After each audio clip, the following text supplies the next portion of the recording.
Entonces Jesús como maestro, ¿no? Por ejemplo, los evangelios dan 90 títulos a Jesús. 60 veces lo llaman rabí. Y rabí proviene del griego rabi, ¿verdad? Que quiere decir grande, equivale a señor, ¿verdad? Equivale al señor. Título de distinción para el maestro de la ley, ¿verdad? Era un título que se le daba a un maestro de la ley, al maestro de la ley. Vamos a pasar esto por acá. En Juan, rabí es un término empleado para dirigirse a Jesús de los que le reconocían como maestro, ¿verdad? Juan, muchos lo reconocían como maestro, le llamaban rabí. Era una honra en los días de Jesús considerar a alguien como maestro. Miren lo que dice Consejo sobre la Escuela Sabática, página 106. Dice acá, cada obrero, ¿verdad?, empeñe hasta lo sumo sus facultades para trabajar en armonía con el plan de Dios. Hay que trabajar, debiera aprender todo maestro, ¿verdad?, todo líder de iglesia, que hay que trabajar en armonía con el plan de Dios. Aprenda el maestro de la mansedumbre, la humildad del corazón de Cristo, a fin de ser un maestro verdadero y gane a sus alumnos para Cristo, para que ellos a su vez lleguen a ser fieles misioneros en el gran campo de la siega, ¿verdad? Hay que aprender no solamente del plan de Dios, sino asumir la mansedumbre y el espíritu que caracterizó en esta tierra el ministerio de nuestro Señor Jesucristo. ¿Qué cosas tenemos que aprender de Jesús? En primer lugar, enseñaba en forma sencilla, pero nadie lo hacía mejor que él. Su discurso era sencillo, no andaba con paradigmas extraños. Su discurso era sencillo, era fácil de entender. Nadie lo hacía mejor que él. Nadie condujo mejor a sus alumnos. Nadie los cautivaba como él. Llamaba su atención con facilidad. La gente le seguía. Su mensaje estaba lleno de autoridad. Nadie impactó más sus vidas, ¿verdad?, como lo hizo Jesús. ¿Cómo pudo tener entonces tanto éxito con una pedagogía tan sencilla, ¿no? Miren que vamos a utilizar ese término pedagogía, quizás no sea el término más apropiado, pero la pedagogía, el término de la enseñanza, siempre hablamos de la pedagogía, enseñar a niños, ¿no? Pero Jesús utilizó una pedagogía tan sencilla, pero tuvo un éxito extraordinario. Y lo vamos a ver a la luz de Lucas, capítulo 24, versículos 13 al 35. Es la historia de aquellos dos amigos que iban camino de Maús, aquellos dos discípulos que iban camino de Maús, y se les apareció Jesús en el camino y ellos iban discutiendo acerca de un tema en específico. Jesús preguntó, interactuó con ellos. Ellos dijeron, ¿eres tú el único en Israel que no sabe que han crucificado a un maestro, han crucificado a Jesús, que era la esperanza para Israel?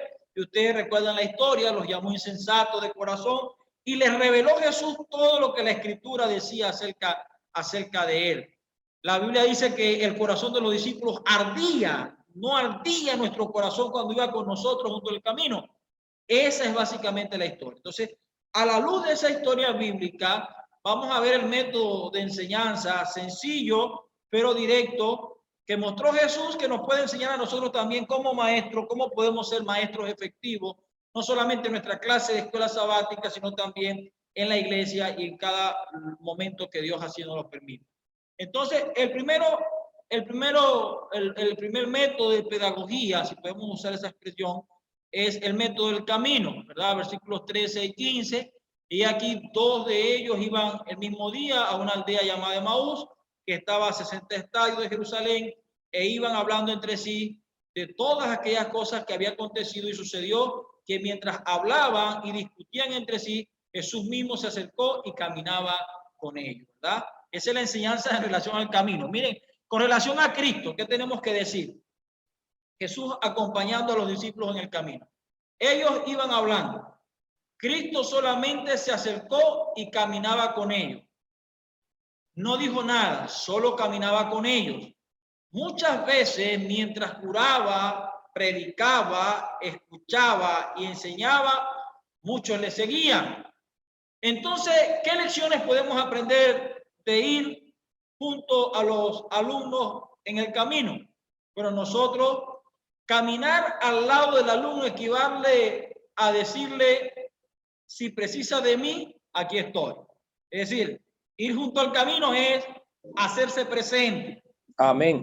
Miren que muchas veces el discurso, lo dice la profeta, el discurso jamás debe terminar en la plataforma. Es decir, la iglesia, el púlpito es la primera etapa de la evangelización. Ella dice que el trabajo debe ser completado en el hogar. Y es que estar en el hogar del amigo, de los hermanos o de los alumnos significa estar junto a ellos. Es decir, hacerse presente no solamente el sábado por la mañana, sino hacerse presente durante los 7 días de la semana, las 24 horas del día. Que cuando nuestros alumnos tengan alguna necesidad, ellos sepan que nosotros estamos a su lado. Caminar es estar presente físicamente. Ningún método prosperará sin esa presencia. Es necesario estar presente los 7 días de la semana, las 24 horas del día con nuestros alumnos si realmente queremos lograr un impacto espiritual en sus vidas. Entonces la pedagogía del camino va más allá del momento de la clase del sábado por la mañana o del púlpito si estamos hablando de la predicación. Está los 7 días de la semana, 24 horas del día. Entonces la segunda pedagogía es la pedagogía del silencio. Voy a leer allí los versos 15 y 16, ¿verdad? E iba hablando entre sí de todas aquellas cosas que había acontecido y sucedió que mientras hablaban y discutían entre sí, Jesús mismo se acercó y caminaba con ellos, mas los ojos de ellos estaban velados para que no le conociesen, ¿verdad? Estamos hablando de la pedagogía del silencio. ¿Cómo aplicaba esto a Jesús? ¿Cómo aplica a Jesús? Cristo escuchaba antes de qué, antes de hablar. No opinaba precipitadamente sin conocimiento, ¿verdad? A veces es mejor no dar la intención de que no la sabemos toda, ¿verdad? Hay momentos que hay que guardar silencio, hay que decir, hermano, tenga paciencia, a su momento el Señor va a iluminar y yo traeré respuesta. Jesús sabía que las personas precisan hablar y desahogarse. Por esto se acercó en silencio, ¿verdad? Y muchas veces vamos a encontrar personas con grandes necesidades espirituales que solo precisan que nosotros estemos dispuestos a escucharlos, ¿verdad? A escucharlos. No todo el tiempo el maestro tiene que apresurarse a hablar. Hay que saber escuchar. Nuestra actitud a la hora de guardar silencio, ¿cómo debe ser? El silencio es reflexión y debe ser un ejercicio diario para el maestro y para el alumno. Vivimos en un mundo agitado, no estamos acostumbrados a escuchar. Entonces debemos dedicar tiempo ¿a qué? Para el silencio. Y eso requiere meditación, requiere encuentro con Dios, ¿verdad? Y con su santa palabra. Entonces tiene que ver más con la reflexión, con la parte espiritual, con la forma como tú te acercas a Dios. Recuerda que Jesús los llamó para que estuvieran con Él, luego los envió a predicar, pero antes de predicar, antes de enseñar, usted debe estar cerca de Jesús. Entonces, es la pedagogía del silencio. Saber que la gente a veces prefiere escuchar, pero también saber que usted necesita estar cerca de Dios, necesita meditar, reflexionar para poder comunicar a otros esas verdades que usted está experimentando y que está conociendo a través de la palabra, llámese folleto o cualquier instrumento poderoso que usted esté estudiando. La pedagogía del diálogo y de las preguntas. De paso, en Interamérica, los que recientemente han llegado a Interamérica saben que utilizamos mucho a la hora de enseñar la clase de escuela sabática el método de preguntas y respuestas. Hablamos de la conexión vertical y la conexión horizontal, ¿verdad? La parte reflexiva, donde uno medita, donde uno reflexiona sobre el texto bíblico, y la parte vertical, donde el interlocutor, el maestro, hace la pregunta e invita, después que hay una reflexión con el cielo, invita a los alumnos a que compartan entre sí cualquier respuesta dada a la pregunta que hizo el maestro. Y le dijo, ¿qué pláticas son estas que tenéis entre vosotros? Miren que la primera intervención de Jesús en el camino de Emmaus es esta, directo, ¿verdad? ¿Qué pláticas son estas que tenéis entre vosotros mientras camináis? ¿Por qué estáis tristes? ¿Por qué estáis tristes?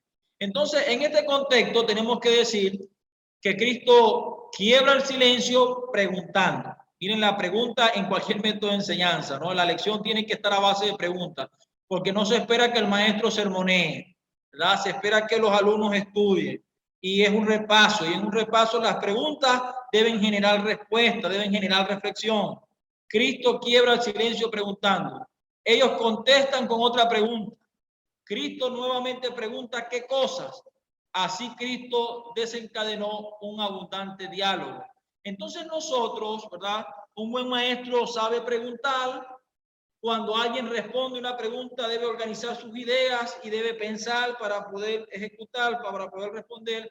El maestro cristiano no solo despierta e incentiva el intercambio de ideas, también guía para que éstas lleguen a un buen final.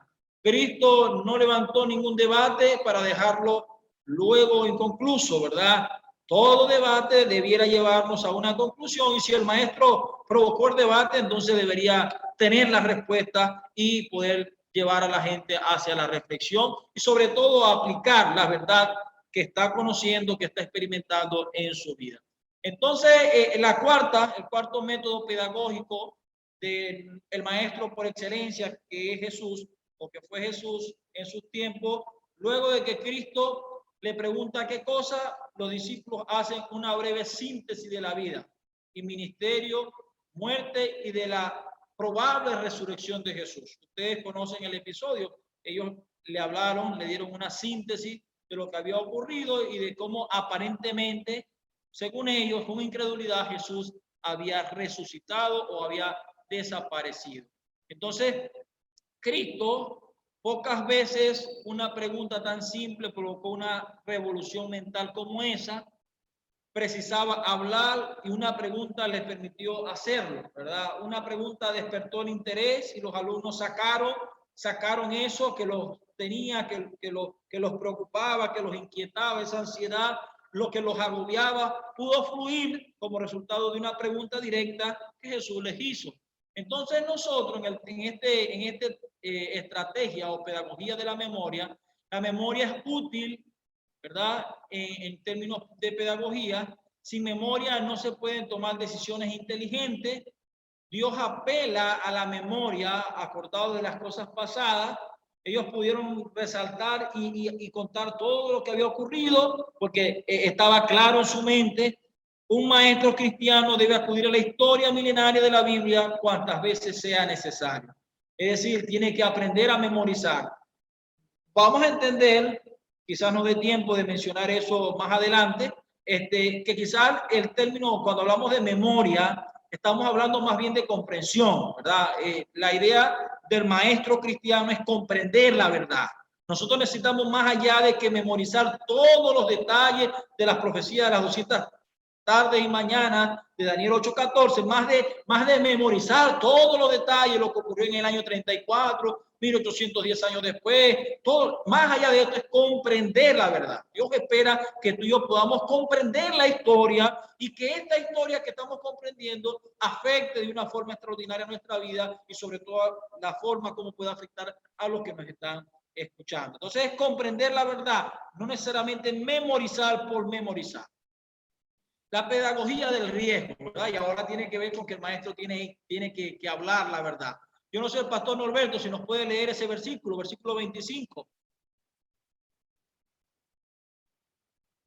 Muy bien, pastor. Vamos a leer. Dice, entonces él le dijo, oh insensatos y tardos de corazón para creer todo lo que los profetas han dicho. Versículo 25. Oh insensato, ¿verdad? Tardos de corazón. Porque es que a veces pudiéramos creer que diciendo la verdad o hablando directamente pudiéramos perder interlocutores, ¿verdad? O no vamos a ser unos maestros efectivos, sino llamamos o decimos las cosas tal cual como deben ser. Miren lo que hizo Cristo. Cristo pone en peligro toda su estrategia pedagógica al llamarlos insensatos y tardos de corazón. Con palabras duras, Él los hizo ver como ciegos por el dolor que estaban permitiendo. Repito allí, con palabras duras, Él los hizo ver que ciegos por el dolor que estaban permitidos, ¿verdad? O que estaban experimentando los acontecimientos que estaban viviendo acerca de la profecía mesiánica, estaban ciegos por el dolor. Entonces nosotros, hermanos, sin dejar de ser amables, a veces necesitamos correr el riesgo de ser enfáticos, ¿verdad? Y ser enfático significa decir la verdad con tacto, aclarar las cosas, despertar las mentes, ¿verdad? Si nuestros alumnos, de una u otra forma, usted se da cuenta porque conoce ya sus necesidades, se da cuenta que hay una falla interna dentro de la congregación, si hay algún joven, algún hermano que está teniendo algún problema con la verdad del sábado, y Dios a través de la lección le ilumina para que usted hable la verdad y sus ojos puedan abrirse, el Señor lo está llamando a hacer ese trabajo. Es el riesgo de la pedagogía, pero que es un riesgo que todo verdadero cristiano, todo verdadero maestro debe saber llevar adelante. Entonces vale la pena, hermano, seguir adelante con un estudio más profundo si fuera necesario. Entonces la pedagogía de la confraternización, ¿verdad? Estamos hablando ahora de la camaradería cristiana. Estaban llegando a su destino en Emaús. El extraño se había convertido en un amigo, ¿verdad? No se había Jesús manifestado desde un principio como el maestro de los maestros, era un extraño, pero ahora se había convertido en un amigo. La historia bíblica dice que los discípulos le dijeron, Jesús hizo que iba de largo y los discípulos lo invitaron a quedarse porque ya era tarde. Se había convertido en un amigo, lo invitaron a que se quedara con ellos. Cristo acepta y en el momento de la cena, en plena comunión y amistad, entonces solo en ese contexto es reconocido como el Rey de Reyes y Señor de Señores. Es interesante que fue solo hasta ese momento, ¿verdad? Hasta el momento en que los lazos de amistad estaban profundos cuando Jesús se hizo ver como lo que realmente era. Muchas veces, hablando acerca de Cristo, se menciona que Cristo enseñaba alrededor de una mesa. Interesante, ¿no? ¿Qué nos dice la mesa? ¿De qué habla la mesa? Habla de cercanía, de estar ahí cerca con los alumnos. Uno de los momentos en que tradicionalmente estamos en comunión es en torno a una mesa, bien sea en el hogar con la familia, bien sea especialmente hablando ahora de nosotros en la iglesia, ¿verdad? En la mesa. ¿Cuál es la mesa en la iglesia? La escuela sabática, ¿verdad? En la mesa de la escuela sabática se comparten alimentos sabrosos. ¿Cuáles son esos alimentos? Estamos hablando de la clase, ¿verdad? El conocimiento, el amor, el calor humano, lecciones espirituales, experiencia, testimonio. Ese es el ambiente de confraternidad que debe existir en la clase de escuela sabática, que debe existir en el hogar donde se está llevando la clase de escuela sabática, que debe existir en el grupo. Es una mesa cercana, donde quizás no estamos compartiendo el pan. Ojalá pudiéramos compartir el pan, ¿verdad? No lo hacemos, no tenemos costumbre de hacerlo en la congregación, pero ojalá si tenemos el escenario de un hogar, ¿verdad? El escenario de un grupo pequeño, podamos también aprovechar la mesa para compartir los alimentos, acercarnos con nuestros alumnos y poder así compartir el calor humano, lecciones espirituales, experiencia y testimonio. Entonces, otra pedagogía es la pedagogía de la ausencia. Miren que Jesús se reveló ante ellos y después ¿qué? Después se alejó. Y mira, estamos llegando ya casi a las lecciones finales de este primer seminario que presenta a Jesús como maestro, ¿verdad? Mas él, dice la escritura, desapareció de su vista y se decían unos al otro, no ardía nuestro corazón en nosotros mientras nos hablaba en el camino y cuando nos abría las sagradas escrituras. Jesús desapareció, es decir, se mostró como quien era y desapareció de su vista. Qué gran lección podemos aprender de acá. En lo mejor de la fiesta, Cristo desaparece cuando es reconocido. Interesante. Es reconocido y en el momento más cumbre desaparece. Ya había cumplido su misión. Ahora se podía ausentar, pues los discípulos podían caminar solos. Interesante lección, hermano. Ya podía ausentarse porque estaban preparados para caminar solos. Y por ahí viene la lección.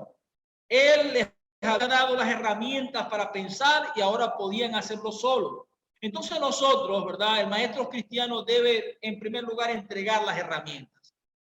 Entregar las herramientas. Usted está llamado a ser un formador, a formar a sus alumnos, que los alumnos aprendan a depender de sí solos. Si usted solo los sábados está transmitiendo información y usted se convierte en un sermonete, ¿verdad? Todos los sábados está predicando y predicando y no está permitiendo que los alumnos crezcan espiritualmente, que los alumnos se puedan apacentar a sí mismos, que los alumnos puedan depender de sí mismos para su crecimiento espiritual, usted no estaría cumpliendo con la misión.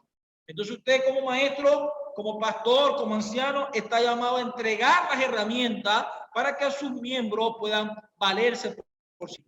Dejar a sus alumnos solos para que caminen la vida cristiana, que ellos puedan avanzar por fe, que ellos puedan perseverar, que ellos puedan creer, confiar, interpretar las Sagradas Escrituras con toda confianza, porque así lo han aprendido. Entonces, último, o una de las partes finales dice, debe haber compromiso, ¿verdad? La pedagogía del compromiso. Y levantándose en la misma hora, volvieron a Jerusalén y hallaron a los 11 reunidos. Entonces ellos contaban todo lo que había acontecido en el camino y cómo les había reconocido al partir del pan, ¿verdad? Fueron y contaron a otros lo que Jesús había hecho, ¿verdad?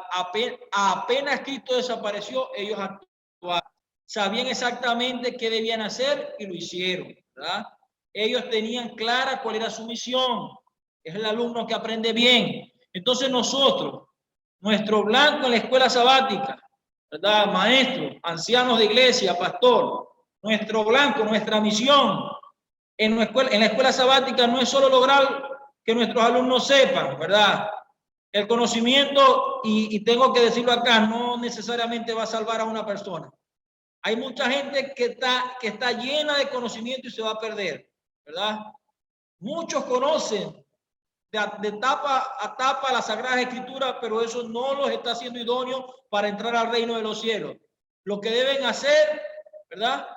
Lo que deben hacer, sino que hagan lo que es la voluntad de Dios. Es decir, no es el conocimiento, sino que ellos estén dispuestos a hacer lo que es la voluntad de Dios y lo que el Señor les ha mostrado en su vida. Entonces, querida familia, necesitamos aprender del Maestro. Jesús es un ejemplo extraordinario de enseñanza, de pedagogía. Habló sencillamente, ¿verdad?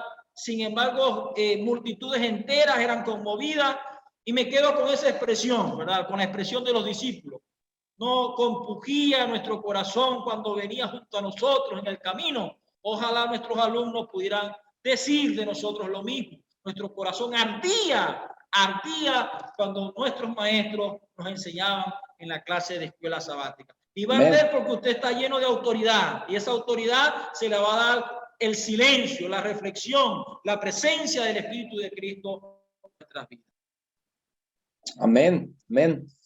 Muy bien, pastor, mientras preparas allí el otro tema que vas a estar teniendo, o agradecemos al pastor. Queridos hermanos, si usted tiene alguna pregunta, puede hacerla en el chat, o si prefiere hacerla audiblemente, solo díganos o ponga en el chat, quiero hacer esta pregunta, y como usted prefiera.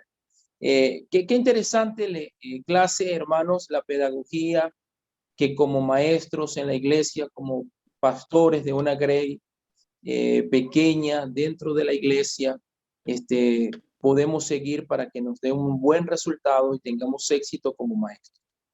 Pastor, muchas gracias. Quiero preguntar, hermanos, ¿tienen alguna pregunta? ¿Quieren hacer alguna pregunta para yo tengo una pregunta. Sí.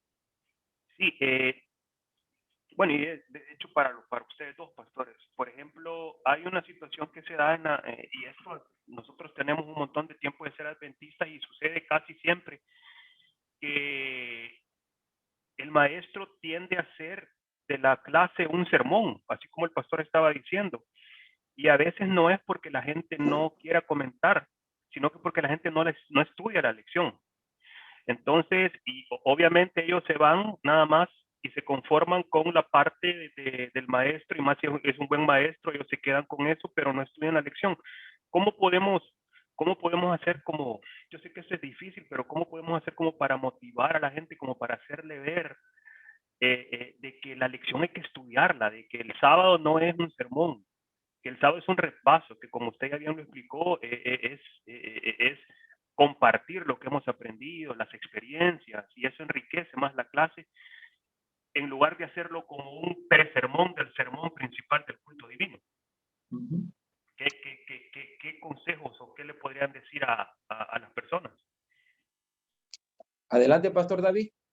Ok, bueno, es el desafío que hemos tenido aquí en Interamérica, seguramente en Sudamérica y en Norteamérica ustedes lo están viendo. Y ustedes lo están experimentando porque es lo que llevaron de acá, de Sudamérica y de Interamérica a Norteamérica. Eso es lo que estamos viendo. Estamos viendo grandes maestros y hay hermanos que les gusta más la clase que el mismo sermón. Y eso lo dijimos la semana pasada un poquito. Hay hermanos que usan la escuela sabática para el debate, porque les encanta debatir y les encanta el estudio, la profundidad, y si son temas proféticos, ¿verdad? Y si habla de reyes y hacen los paralelismos y la gente hace las aplicaciones. El problema está en el maestro, el desafío es el maestro. Por eso yo felicito al pastor Norberto, porque estamos apuntando bien cuando nos concentramos, tratamos de que el maestro aprenda a cómo enseñar, a cómo incentivar. Porque más allá de mostrar conocimiento, el maestro tiene el desafío de incentivar a que el alumno aprenda y él solo estudie. Es un repaso, ¿verdad? Es un repaso.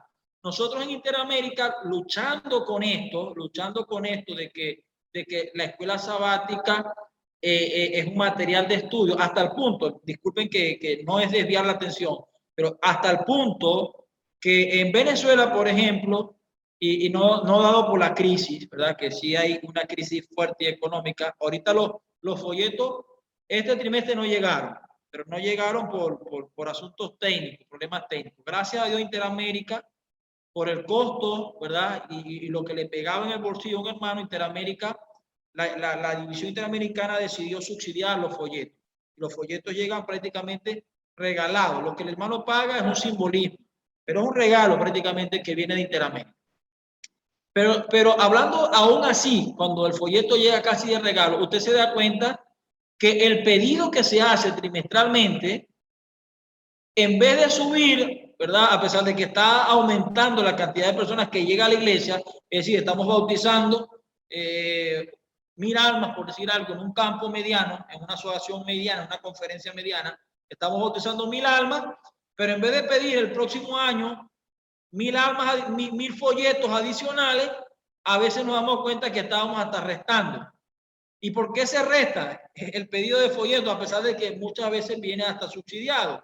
Pues es que no hay interés en el estudio. Los alumnos cada día están menos interesados en el estudio y es porque nos hemos conformado con el maestro. O sea, el maestro nos enseña, el maestro se ha dedicado, se ha enamorado tanto de su clase que a él a veces se pierde el interés de que el alumno aprenda. Y aquí estamos hablando de que el alumno debe aprender, el alumno debe entender que su principal preocupación, y es la principal tarea de la escuela sabática, es que todos estudiemos el folleto, que todos de manera sistemática estemos creciendo en el estudio. Yo le voy a pasar al pastor un ejemplo de repaso de la lección. El pastor Telemaque mandó un ejemplo, yo se lo voy a pasar al pastor Norberto, para que vean cómo se está o cuál es el ideal, ¿verdad?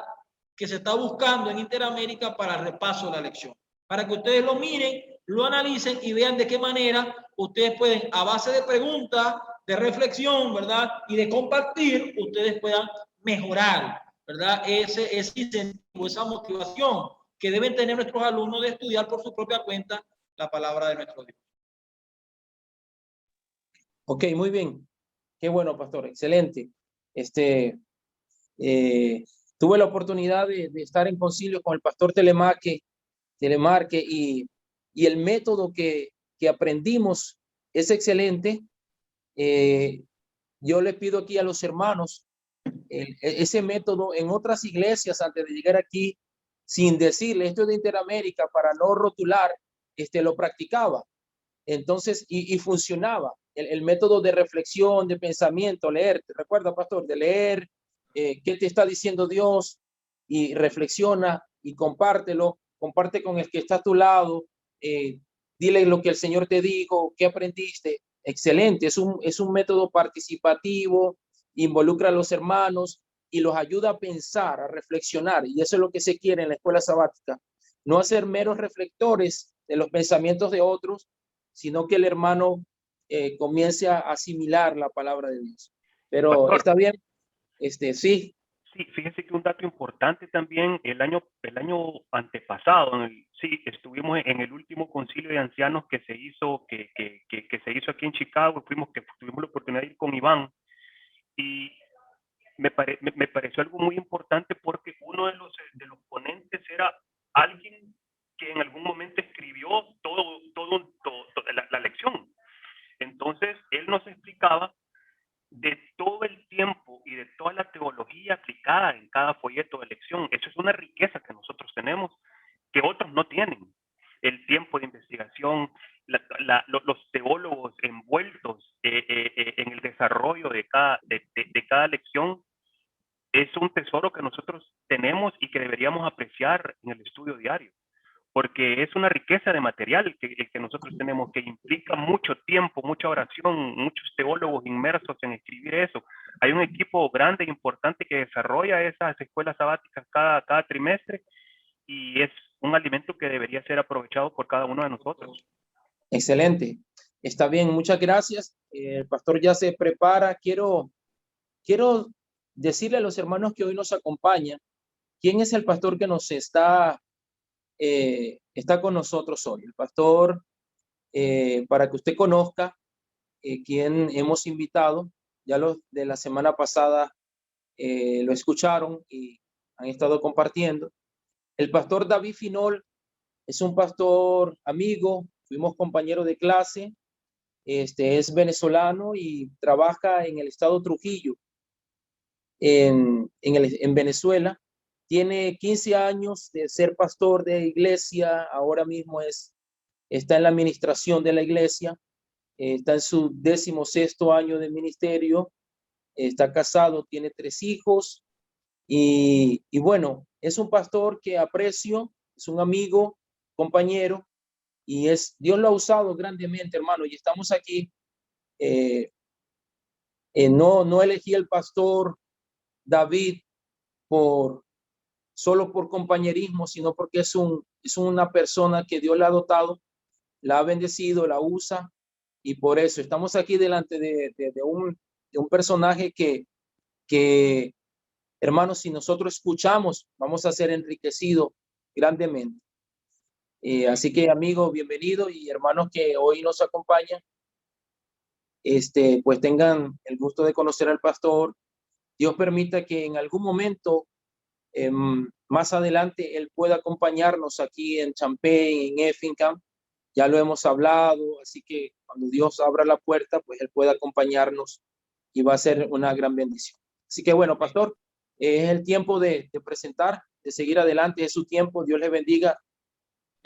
Voy, pastor, en este momento a complementar lo que quedó pendiente de los ancianos la vez pasada para continuar con la otra parte. Tiene que ver con esto, ¿no? El equipo pastor anciano. La semana pasada hablamos de la responsabilidad que existe, ¿verdad?, entre los ancianos, sobre todo a nivel espiritual. Yo remarco esa parte. Hay muchas características del ancianato, del liderazgo espiritual de la iglesia, pero esa parte de que los ancianos sean irreprensibles, ¿verdad? Irreprensibles, esa parte debería quedarse. O sea, el anciano de la iglesia también es un modelo. Nosotros escuchamos mucho en la universidad, Norberto, cuando el pastor Vito decía un poste de señal, ¿se acuerdan? A mí yo nunca he olvidado eso, un poste de señal, porque así como el pastor es un modelo a seguir en la congregación, se espera que los líderes de la iglesia sean también modelos a seguir, sean postes, ancianos de iglesia, sea un poste de señal donde la gente pueda seguirle, no tanto por lo que dice, porque a veces lo que decimos no está en armonía, ¿verdad?, sino por lo que hace. Es necesario que lo que tú dices como líder de iglesia esté en armonía con lo que hace. Amén. La Biblia llama eso hechos y no palabras. Hechos y no palabras. Que lo que decimos esté en armonía con nuestra accionar, con nuestra actitud. Entonces, en el caso del trabajo pastor anciano, aquí ya va, yo me fui de largo, ¿verdad? Vamos a mirar aquí. Ya me regresé rapidito, lo hice de la manera más convencional. Aquí está, ¿verdad? Los pastores, quizás no mencionamos todos, los pastores y los ancianos son socios en el ministerio, ¿verdad? Son socios en el ministerio. Cada uno de ellos debería ser capaz de decir del otro: doy gracias a mi Dios siempre que me acuerdo de vosotros, siempre en todas mis oraciones, rogando con gozo por todos vosotros, por vuestra comunión en el Evangelio, desde el primer día hasta ahora, ¿verdad? Pudiéramos decir: doy gracias al Señor por este siervo que el Señor ha colocado, que ha sido de gran ayuda, que ha sido el copastor, y yo puedo decir como anciano de mi pastor: doy gracias al Señor por este varón, por este hombre, por este siervo que Dios ha permitido que viniera acá a prestar un servicio durante este periodo determinado. Diferencia entre los pastores y los ancianos. Los pastores son asignados y ordenados por la asociación o misión para un Cristo pastoral. Ya eso, algo de eso hablamos en el manual de iglesia la vez pasada. Son llamados por la conferencia, los ordena la conferencia para llevar adelante una responsabilidad distrital. El anciano es elegido y ordenado por la iglesia local. La ordenación del anciano es válida para esa congregación, ¿verdad?, que lo ordenó. Por eso es que hemos dicho que un anciano no puede servir a 2 o más iglesias a menos que la asociación le asigne esa responsabilidad. Es válida para la congregación. La ordenación pastoral tiene una validez mundial, ¿verdad? Un pastor es un pastor de la Iglesia Adventista Mundial. Y decíamos la semana pasada que lo que conecta a un pastor con la Iglesia Mundial es su ordenación, ¿verdad? La congregación está conectada con la Iglesia Mundial, entre otras cosas, hablábamos de la escuela sabática también, ¿no? Pero entre otras cosas es que ustedes tienen un pastor que sirve a la Iglesia Mundial. Ambos son líderes en la congregación, ambos coordinan las actividades de la iglesia.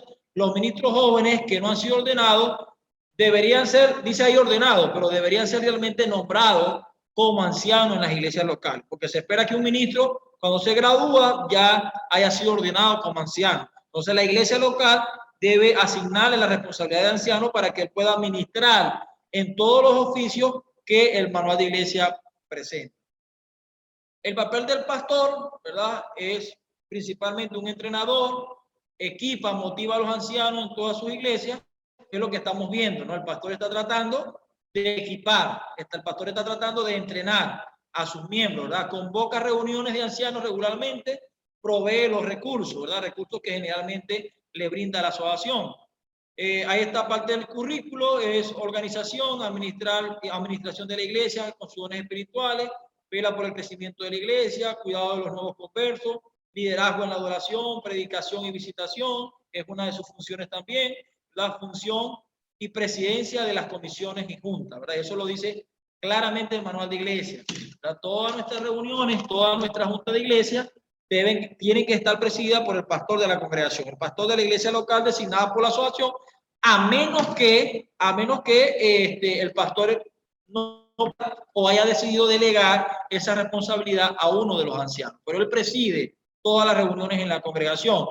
Hay que respetarlo y apoyarlo en su función, invitarlo a una visita pastoral especial, dedicar tiempo juntos, ¿verdad? Y yo recuerdo muy bonitas experiencias. Lo dijo muy bien el pastor Norberto, yo tengo 5 años en la administración de la iglesia, pero duré 10 años ininterrumpido sirviendo a la iglesia como pastor. Fueron más de 60 iglesias que yo logré dirigir en todo ese tiempo. Y una de las cosas que yo recuerdo y que ha logrado lazos especiales con mis ancianos de iglesia eran los momentos de los sábados por la noche, ¿verdad? Salir a comer la hamburguesita, salir a comer, a compartir, ir a su casa, a ver un poco de televisión, o así sea comentar acerca de política o acerca de cualquier otro tema. Es decir, dedicar tiempo con ellos y no solamente el que tenga que ver con la iglesia, ¿verdad? A propósito de esto, yo recuerdo, pastor, teníamos un territorio acá en el estado de Trujillo. Yo comencé mi ministerio en este estado y yo visitaba una iglesia que está en un lugar que se llama Boconó. Era la única iglesia, yo tenía que quedarme allá al fin de semana. Yo me quedaba viernes, sábado y domingo en esa congregación. Y ya lo había hecho por 2 años. Yo recuerdo que ya estaba en el 3er año y un día el anciano me dijo que a él, el anciano, donde yo me quedaba era su casa, y una vez me dijo que poco lo había visitado un pastor. Y me mencionó los pastores que lo habían visitado. Me mencionó 2 pastores que lo habían visitado en su largo ministerio y no me mencionó a mí. Y yo quedé un poco frustrado. Pero si yo me quedo en tu casa, ¿Me entiende? Sí, pero usted se queda en mi casa, pero hablamos de la iglesia. ¿Me entiende? Él necesitaba algo más, ¿verdad? Él conmigo solo hablaba de la iglesia. Él necesitaba algo más. Y eso lo aprendí entrando en mi ministerio, que es que el pastor y el anciano deben compartir cosas comunes, ¿verdad? Si hay que pescar, ir a pescar, si hay que quitar hielo, sacar hielo, pero hacer cosas comunes, dedicar tiempo juntos, apoyar a la familia del anciano, otorgar atención especial a los hijos de los ancianos, ayudar a su vida espiritual, ¿verdad? Entonces, en primer lugar, delegar. Una responsabilidad pastor y anciano, delegar. Es posible que su agotamiento se deba a una incapacidad para delegar responsabilidades, especialmente a sus ancianos. El pastor debe entender que él debe delegar responsabilidades, y es lo mejor, el ejemplo de Moisés, ¿verdad? Que le dio Jetro, mira, divídete, porque tú solo vas a terminar agotado, vas a acabar, vas a romper. Entonces hay que delegar. Junto con la responsabilidad, los pastores deberían delegar también autoridad, ¿verdad? A veces nos da miedo, y a los ancianos también les da miedo delegar autoridad. Hay que delegar autoridad, y cuando es necesario que una junta sea dirigida por un anciano, el pastor tiene que tener la suficiente confianza para delegar esa responsabilidad y que el anciano de la congregación pueda oficiar este tipo de reuniones. Eso se llama delegar autoridad, comunicar, obtener reporte de las asignaciones otorgadas, ¿verdad? Vamos a pasar esto, evaluación es importante para el rendimiento ideal del anciano, beneficiará a los miembros de la iglesia. En la parte del anciano, ya salimos del pastor y de sus responsabilidades, principalmente me quedo con la del entrenador, ¿verdad? Yo siempre vi mi distrito como que yo era el decano, es decir, yo era el que proveía los materiales, yo era el que capacitaba, yo era el que convocaba los entrenamientos. La clase de laico la dirigía yo como pastor. Yo traté de enseñar siempre a la gente a cómo dar un estudio bíblico, a cómo hacer la obra misionera, ser un poquito práctico con ellos. Es la función principal. ¿Había que visitar enfermos? Claro que sí. Si una persona se moría, si algún familiar perdía la vida, había que estar allí, y a los pastores a veces no nos gustan los funerales, pero era el momento, el pastor tenía que estar presente, era una responsabilidad que no podía ser delegada. Todo ese tipo de trabajo hay que hacerlo, pero la principal tarea del pastor es la de ser un entrenador. ¿Entiendes? Ser un entrenador. La parte del anciano, hallar tiempo para trabajar. Miren esto, los ancianos no serían ancianos probablemente si consideraran su obra exclusivamente como una responsabilidad solamente del sábado por la mañana. Esto es una palabra dura, ¿verdad? Pero necesaria para nosotros en esta hora. No podría asumir su responsabilidad de anciano si solamente limita su tarea a la del sábado por la mañana. Usted tiene que ser anciano durante la semana. Tiene que estar dispuesto a asistir a un grupo pequeño, a asistir a una capacitación de entrenamiento. Ahorita, bueno, Dios nos ha dado esta herramienta, ¿verdad? De comunicarnos vía online. Y desde su casa usted puede asistir a la reunión de entrenamiento, pero no puede tener excusa. Usted necesita apartar tiempo si está dispuesto a asumir esta responsabilidad de anciano. Optimizar la fuerza del pastor. Características privadas del pastor. Miren esto: contemplativo, es introvertido, es teólogo, es predicador, esposo, padre, es administrador. Características públicas del pastor: públicamente él es sociable, extrovertido, ganador de alma, entrenador, visitador, consejero, promotor, pero las dos cosas las hace. Entonces, optimizar la fuerza. Usted debe también pastorear al pastor. ¿O quién dijo que el pastor no necesita ser pastoreado? Que el pastor también no necesita no necesita recibir. Yo valoro y puedo contar con mis dedos, ¿verdad? En 10 años dirigiendo iglesias, los 3, 4 ancianos que lograron visitarme en la casa. Que vinieron a visitarme no para hablar cosas de la iglesia, vinieron a preguntarme cómo me sentía. Vinieron a preguntarme si estábamos haciendo el culto familiar. Imagínense usted, un anciano que me pregunte a mí como pastor, ¿usted está haciendo el culto familiar?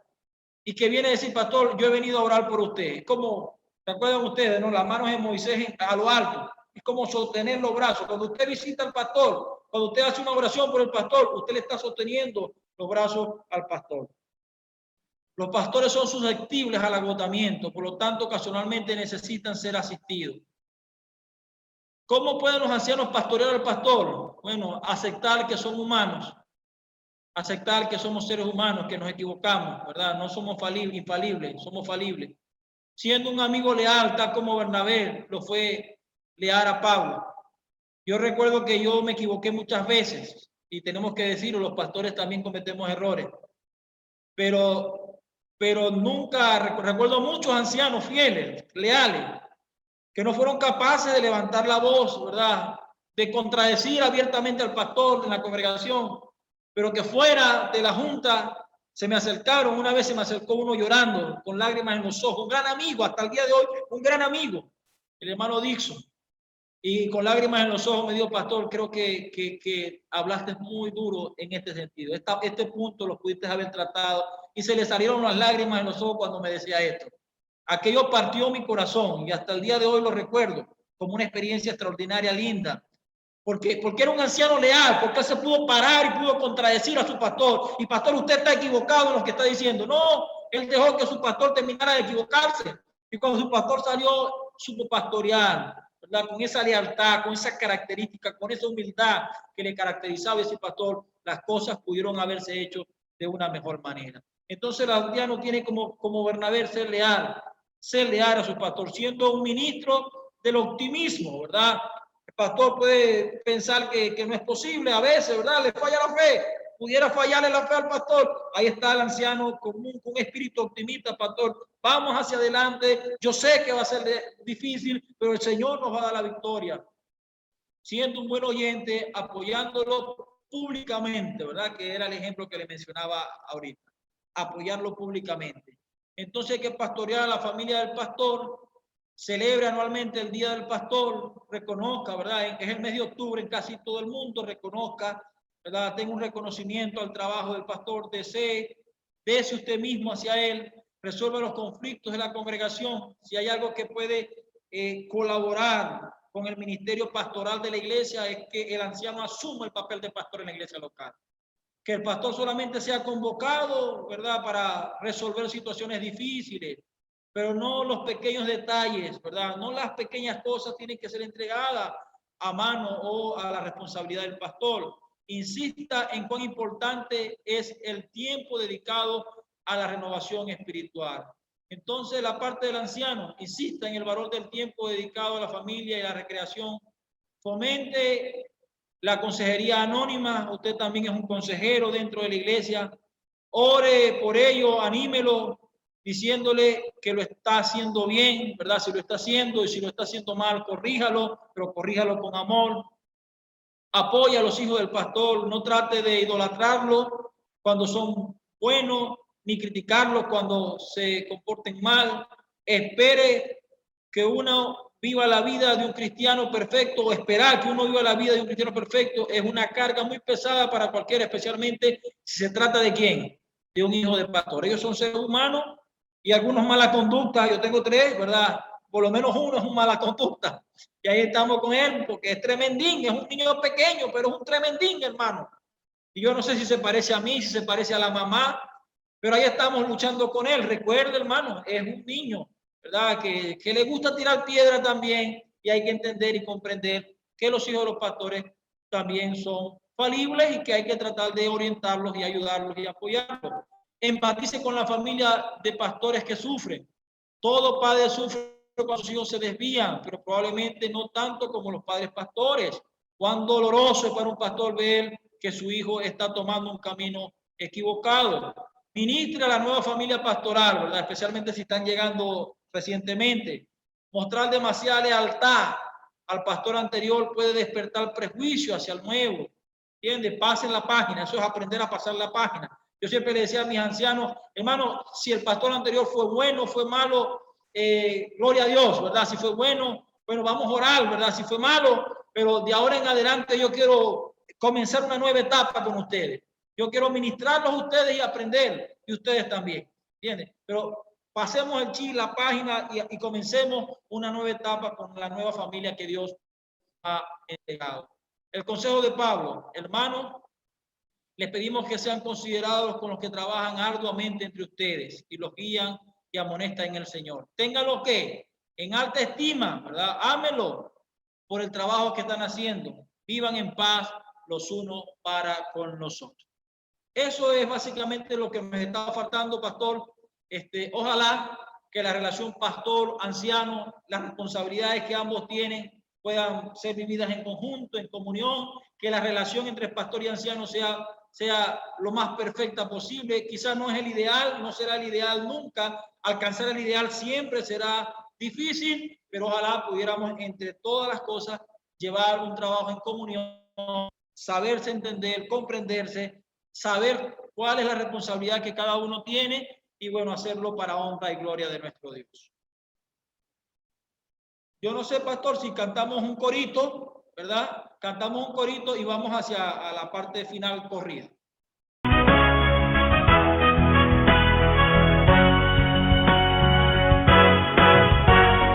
Pongo mi vida en tus manos, yo quiero servirte. Me has entregado talentos, listo ya estoy.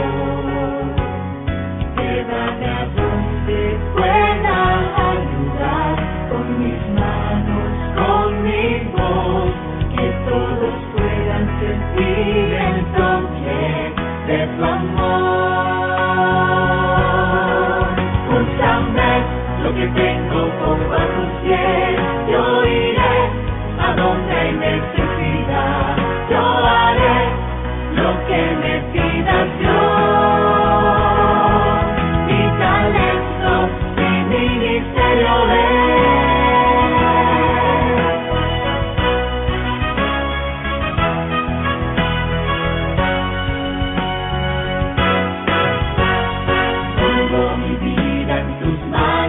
Quiero servirte.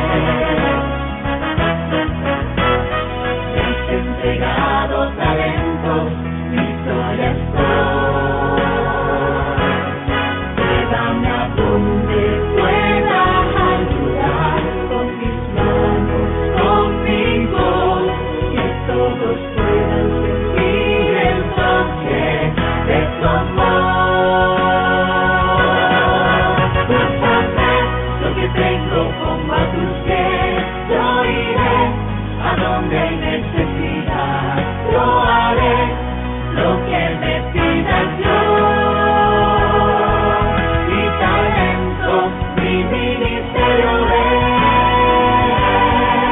Pues lo que tengo pongo a tus pies, yo iré a donde hay necesidad, yo haré lo que me pidas yo.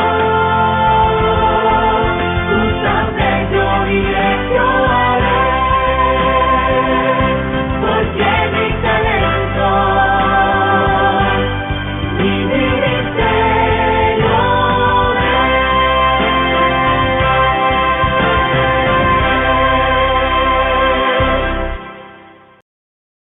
Miren, vamos a mirar acá esto rapidito. Lo tienen allí, ¿no? Los siete pecados capitales del maestro, ¿no? 7 pecados capitales. Me pareció importante y sí, lo voy a compartir con ustedes, ¿verdad? Ahí está el primer gran pecado de un maestro, de alguien que tiene la responsabilidad de enseñar, es descuidar la devoción personal y el estudio diario de la Biblia. Parece una locura que se diga, ¿no? O que se considere. Imagínense usted un maestro que tiene una responsabilidad tan seria de enseñar, de educar, ¿verdad? O un profesor común y corriente de la universidad y se para a enseñar a sus alumnos y sus alumnos se den cuenta que no está preparado, ¿cierto? Entonces, y miren que no es lo mismo devoción, ¿verdad? Que tiene que ver con relación, con contacto, con comunión, a estudiar la palabra, ¿no? Les he dicho, yo tengo un tío que se ha leído 18 veces la Biblia, siempre nos ha dicho eso, y se la estaba leyendo una vez número 19, pero está muy mal, espiritualmente hablando, ¿verdad? Bebidas alcohólicas, mujeres. ¿De qué te sirve?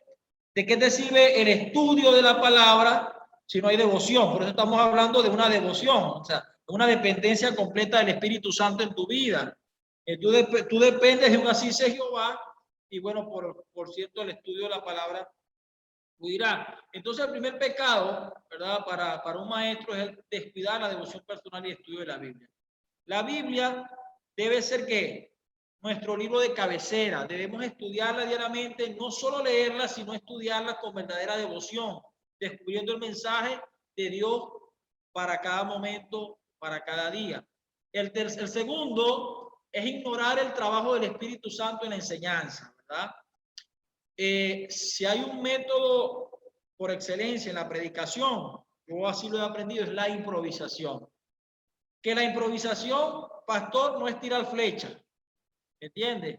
Muchos tiran flecha. Yo he tenido predicadores que llegaban a la campaña sin la Biblia. Yo no sé si al pastor Norberto le ha pasado, pero yo llegué a tener predicadores que llegaban a la campaña sin la Biblia, o llegaban prestando cualquier cosa y tú estabas con ellos todo el día visitando, haciendo la tarea, y tú no lo veías nunca. Agarraban un pasaje de la Biblia, leían un pasaje y comenzaban a hablar, ¿me entiendes? A hablar y hablar y hablar, y a veces les salía bien. A veces les salía bien, hacían llamados y todo, y logramos bautizarnos, pero no, ese sistema de la improvisación, que es bueno, o sea, es un método bueno cuando usted llega a estudiar tanto la palabra de Dios que usted no necesita bosquejar lo que va a decir, ¿verdad? Usted no necesita bosquejar porque usted ya ha estado sumergido de tal manera durante tantos años en la palabra que usted repasa, y sin un bosquejo usted puede presentar la palabra, bien sea desde el púlpito, en una campaña o en la clase, y salirle bien. No tiene ninguna anotación y todo le sale bien. Usted puede hacer todo eso, pero depende del Espíritu Santo. Puedes hacer todo eso, pero depende del Espíritu Santo. Si tú no sientes temor de pararte en el púlpito, ¿verdad? Para predicar, anciano de iglesia. Si tú no sientes temor, querido maestro, ¿verdad? De saber que tienes la responsabilidad de presentar la palabra de Dios a tus alumnos, si no sientes nada, ten cuidado, pues es que el temor, ¿verdad? El temor te lleva a depender completamente del Espíritu de Dios.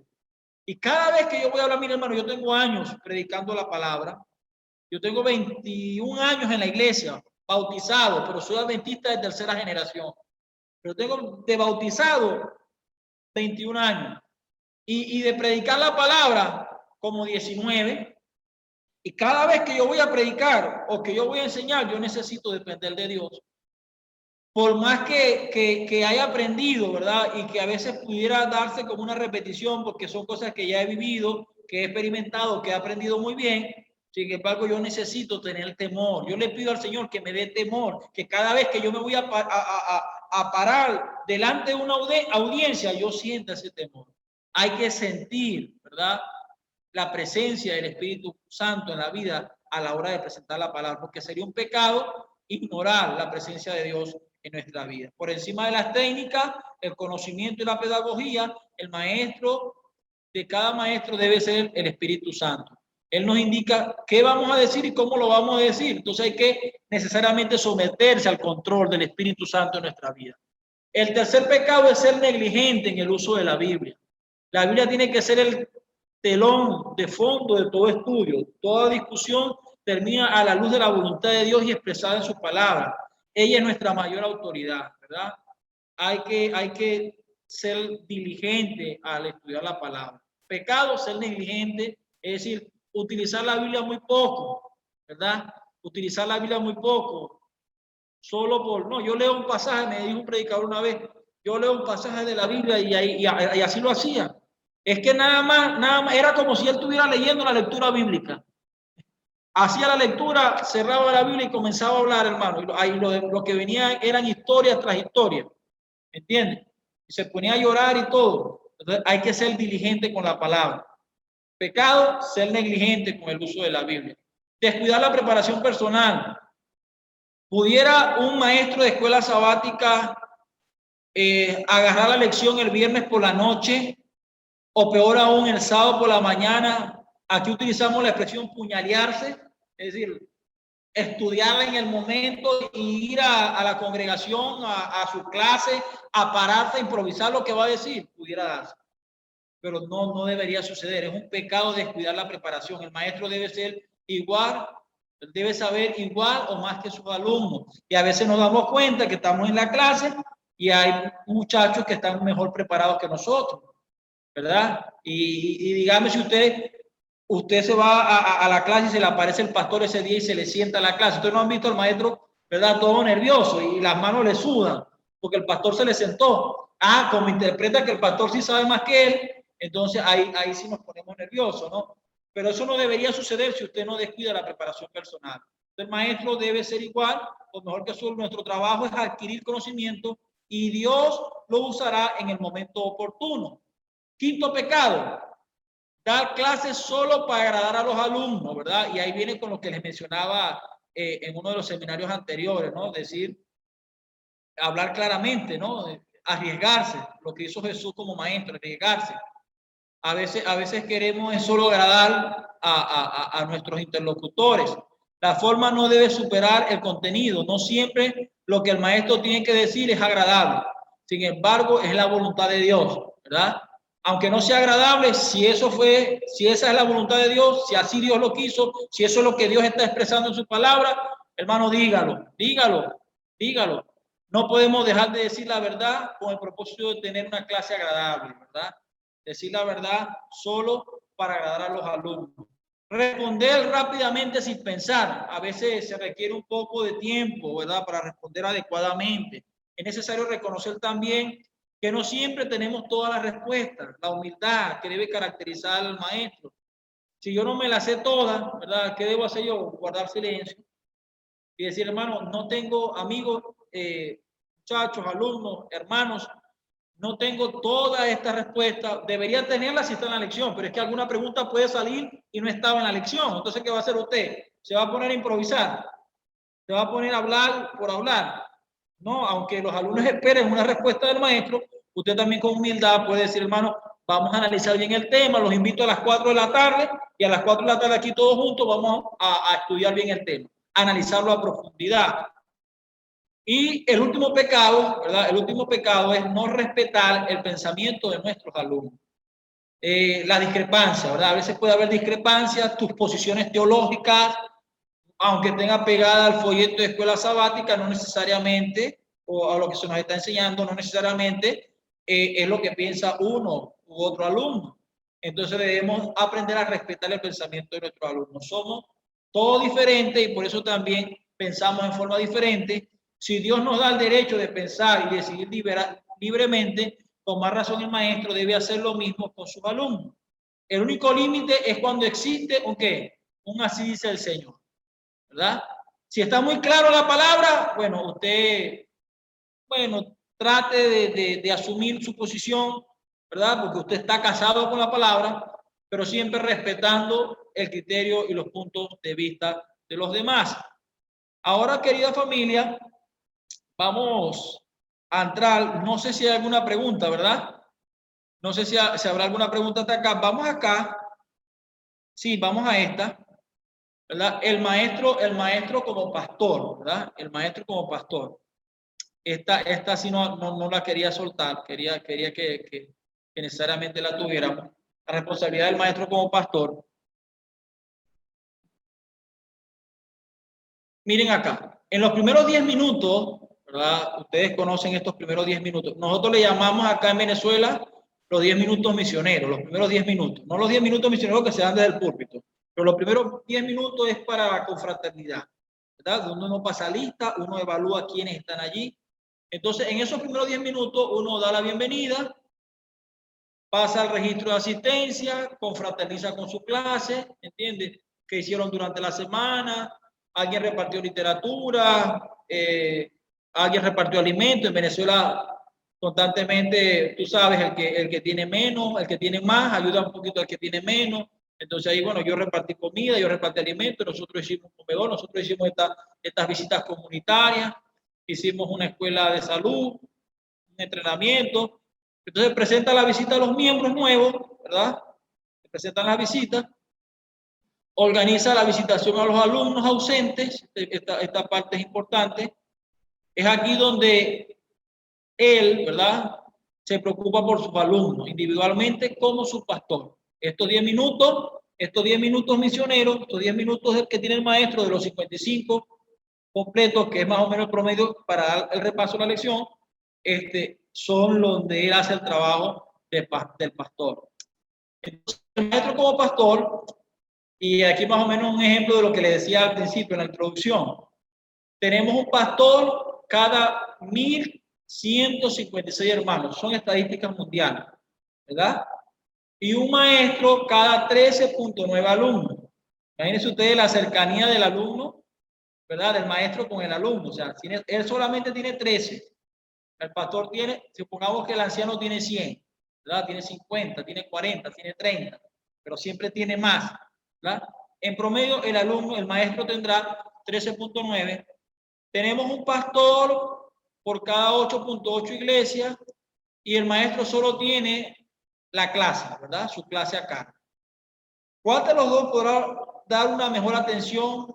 Hablamos de una atención más personalizada. ¿El pastor o el maestro? ¿Verdad? La respuesta es obvia. ¿El pastor o el maestro? ¿Quién podrá atender mucho mejor a la grey que le fue encomendada? Por supuesto, el maestro. El maestro se propone como primera tarea visitar a sus alumnos para desarrollar una amistad sincera. Número 2, procura conocerlos a cada uno de acuerdo con su condición, cultura, con la finalidad de ayudarlos en todos los aspectos. Atiende sus necesidades y se interesa por todo, ¿verdad? Crea un vínculo afectivo entre sus alumnos y con su ejemplo hace desaparecer todo antagonismo. Miren la tarea tan importante del maestro. Entonces, el maestro debería estudiar cuidadosamente la disposición y el carácter de sus alumnos para poder adaptar sus enseñanzas a sus necesidades particulares, ¿verdad? Esa es la responsabilidad del maestro. Estoy leyendo consejos para padres y maestros. Debería conocer el carácter, las necesidades, para poder adaptar sus enseñanzas, ¿verdad?, al público que él tiene constantemente. El maestro y el ministerio de la visitación, ¿verdad? ¿Cómo podemos mirar esto? ¿Qué podemos aprender de esto? Lo primero que debe hacer el maestro es ubicar la dirección de sus alumnos, mapa, marcándolo, saber dónde. Acá lo hicimos en Venezuela durante muchos años, algunos se resisten todavía a eso. Se esperaba que cada grupo pequeño fuera la misma clase de escuela sabática, por la clase de escuela sabática del sábado también se podía reunir durante la semana como grupo pequeño en alguno de los hogares. Ese es el ideal, ¿verdad? Eso se espera. Y que estas clases de escuela sabática estén ubicadas por sectores, nosotros llamamos sectorizadas. Es decir, que los hermanos de este sector que viven cerca, ¿verdad?, que están cerca en un radio de no sé tantos kilómetros, pero bien cercano, esos hermanos se puedan reunir los sábados por la mañana y puedan reunirse también entre semanas. El culto del miércoles, el culto del martes, el culto del jueves, o sea, hacer una reunión mucho más hacia la comunidad, mucho más hacia la misión, más evangelística propiamente dicho. Pero ese es el ideal, que la clase de los sábados por la mañana sea también la clase misionera o el trabajo misionero, el grupo misionero durante la semana. Entonces el maestro debe ubicar la dirección de todos sus alumnos, ¿verdad? Debe identificar el sector geográfico, el área donde va a pastorear, donde va a servir. Entonces ahora debe planear con cuidado qué hará, ¿verdad? ¿Cuándo hará cada una de sus visitas? Por ejemplo, debe usar la hoja, una hoja debe planificar la estrategia, ahí tiene los nombres, la dirección, ¿verdad? Hace su planificación trimestral o semestral de cómo va a atender a cuántos miembros. Estamos diciendo que va a atender aproximadamente entre 8, ¿verdad? 10, 11, 12 miembros. No son muchos tampoco a los que él va a atender, pero él tiene que hacer un plan de visitación para poder llegar a todos sus amigos. La visita puede ser 1 o 2 veces por trimestre. Recuerda ordenar a los alumnos por área y crear el mejor ambiente, ¿verdad? Estas visitas pueden ser realizadas en compañía del coordinador de interesados de la iglesia o el líder misionero. Es aconsejable ir en compañía de la esposa o del esposo, dependiendo a quién vamos a visitar, ¿verdad? Si vamos a visitar a un amigo y es una mujer la que lo va a visitar, porque ella es la maestra de la clase, entonces debe ir con el esposo, ¿verdad? O en compañía de otra persona, no ir solo. Eso también nosotros lo entendemos. Cada visita debe ser transformada en una ocasión para conocer más, para animarse mutuamente en la fe, para orar juntos por las necesidades que pueden estar pasando o agradecer por las victorias de la fe. También es un momento apropiado para intercambiar opiniones sobre la marcha del departamento de la clase de escuela sabática, ¿verdad? Aparte de confraternidad, se puede aprovechar el momento para hablar sobre el trabajo que se hace los sábados por la mañana o cómo la escuela sabática puede avanzar mejor. En la visitación anote los nombres de todos los miembros de la familia, incluyendo a quienes, incluyendo a los que no son de la iglesia, ¿verdad? Porque usted debe concentrarse en la misión, ¿verdad? En el proyecto evangelístico. Usted está visitando a los amigos, pero visitando a los amigos está proyectando a su familia y está proyectando no solamente a la familia, sino también a la comunidad. En las visitas posteriores, anote los nombres de los conocidos de los vecinos. Ahí estamos hablando del trabajo evangelístico. Estas informaciones serán muy útiles en la proyección evangelística de su iglesia y serán el número de teléfono, fecha de su cumpleaños, todos los detalles, téngalo anotado para poder llegar mucho mejor. Felicitaciones, ¿verdad? De estar preparado para realizar la visita inicial, cuyo propósito específicamente es la amistad y atender el carácter espiritual, ¿verdad? Dios lo bendiga y fortalezca para esta noble tarea que será la realizar el trabajo. Y miren que nos estamos concentrando en la visitación, ¿no? que es el trabajo que generalmente se le adjudica al pastor. No sea solamente usted un visitador, promueva la visita de sus alumnos entre sí, es decir, que ellos, que es cuando hablamos del sacerdocio de todos los creyentes, que estamos diciendo, que los hermanos aprendan a pastorearse a sí mismos, ¿verdad? Que no dependan de la visita del pastor. Y si el pastor no está presente, entonces no hay atención, ¿verdad? Eso no debe ocurrir. Pastorearse a sí mismo significa que yo no solamente velo, ¿verdad? Por mi crecimiento espiritual, no solamente velo por mi crecimiento espiritual, sino también puedo, como miembro de iglesia y con el espíritu del sacerdocio de todos los creyentes, yo también puedo ministrar a mis hermanos, sobre todo a los que están recién llegados a la fe.